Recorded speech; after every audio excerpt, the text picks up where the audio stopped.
सिंहदरबार भित्र रहेको रेडियो नेपालको स्टुडियो यो जेनजीको लागि हामी हार्दिक शुभकामना पनि व्यक्त गर्दछौँ। हरिशरण लामिछानेले रेडियो नेपाल कब्जामा लिएर अनधिकृत रूपमा लाइभ बोलिरहेको दृश्य हो यो। यस्ता बिरलै यस्ता दिनहरू आउँछन् जहाँ जनताका आवाजहरू बोलिन्छन्। हरिशरण लामिछाने जो रासुपा सभापति रवि लामिछानेका सहोदर दाई समेत हुन्। नखु कारागारबाट रवि बाहिर निस्कँदै गर्दा हरिशरण लामिछानेले भने रेडियो नेपाल कब्जा गरेर बोलिरहेका थिए। हरिशरण लामिछानेलाई यसरी रेडियो नेपाल कब्जा नगर्न समाचार वाचक राजेन्द्र विक्रम शाही र कार्यक्रम सञ्चालक सूर्य लामाले पटक पटक रोक्ने प्रयास गरेका थिए। तर हरिशरण लामिछानेले आफूलाई बोल्न नदिने हो भने यहाँ जे पनि हुन सक्ने चेतावनी दिँदै जबरजस्ती स्टुडियो भित्र प्रवेश गरेर स्टुडियो नै कब्जामा लिएर लाइभ गर्न थाले। सबै नेपालीहरू एक हुनुपर्छ, किनभने नेपाली जनतालाई विभिन्न खेमाहरूमा विभिन्न तह तबकामा चाहिँ फुटाएर लडाएर शासन गर्ने दिनहरू चाहिँ अन्त्य भएको छ।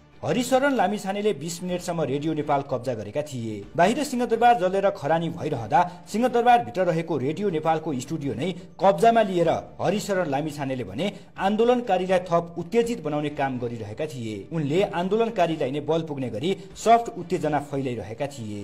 यो जेनजीको लागि हामी हार्दिक शुभकामना पनि व्यक्त गर्दछौँ। आन्दोलन भएको त्यस दिन बिहानैदेखि रेडियो नेपाल पुगेका लामिछानेले अनेक हरकतहरू गरिरहेका थिए। उनको हरकत देखेर रेडियो नेपालका कर्मचारीहरू आजित भएका थिए। रेडियो नेपालमा 3 दशक बिताएका लामिछाने रिटायर्ड भइसकेका छन्। बेला बेला रेडियो नेपाल पुग्ने लामिछाने भदौ 24 गते पनि बिहान 9 बजेतिर नै मारुति गाडीमा रेडियो नेपाल पुगेका थिए। रेडियो नेपालमा सबै आफ्नो काम गरिरहेका थिए। त्यहाँ पुगेका उनले आफूले बोल्न पाउनुपर्ने भन्दै माथिल्ला तहका कर्मचारीहरूलाई दबाब दिइरहेका थिए। यो काम गैर कानुनी हुने भन्दै माथिल्ला तहका कर्मचारीले स्वीकार गर्न सकेनन्। एकाएक घटना नियन्त्रण बाहिर जान थालेको सूचना रेडियो नेपाल भित्र पनि पुग्यो। बानेश्वरको संसद भवन नियन्त्रणमा लिएर आगो लगाइएको र त्यही समूह सिंहदरबार भित्र आउँदै गरेको छ भन्ने थाहा पाएपछि लामिछाने थप आक्रोशित हुँदै अब मैले बोल्न पाउनुपर्छ भन्न थाले। समाचार प्रमुख पवन प्याकुरेल र प्रमुख संवाददाता प्रमोद दाहाल लगायतसँग उनले बलजफ्ती कुरा गर्न थाले। अनियर हुने अनुमति छैन भनेर कर्मचारीले लामिछानेलाई रोक्न खोजेका थिए, तर उनले मलाई कसैले रोक्न सक्दैन भन्दै स्टुडियो छिरे।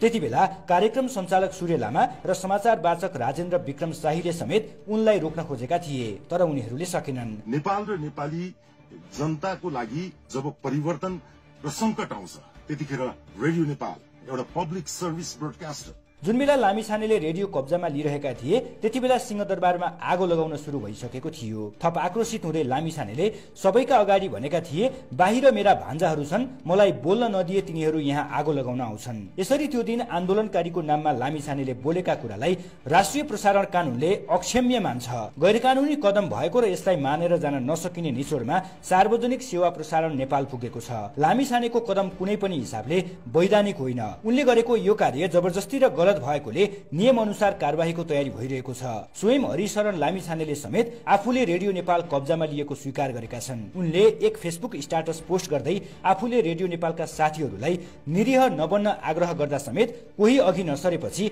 आफू अघि सरेर रेडियो नेपाल नै कब्जा गर्नुपर्ने अवस्था आइपुगेको बताएका छन्। उसो त रेडियो नेपाल कब्जा गरिएको यो दोस्रो घटना हो। पहिलो घटना 2008 सालको माघ 8 गतेको राति डाक्टर केआई सिंह नेतृत्वमा कब्जा भएको थियो। 24 घण्टा कब्जा